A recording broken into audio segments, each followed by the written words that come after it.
Welcome to AP power news. అందరికీ నమస్కారం. Please do subscribe AP power news. Thank you so much.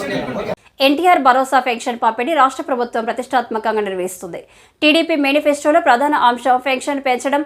ప్రభుత్వం ఏర్పడిన వెంటనే ముఖ్యమంత్రి చంద్రబాబు పెన్షన్లు పెంచుతూ జీవో జారీ చేయడమే కాకుండా ప్రతి నెల 1వ తేదీన తెల్లవారుజామున 6 గంటల నుండి లబ్ధిదారు ఇళ్లకు వెళ్లి పెన్షన్లు అందించేలా అధికారులను ఆదేశించారు.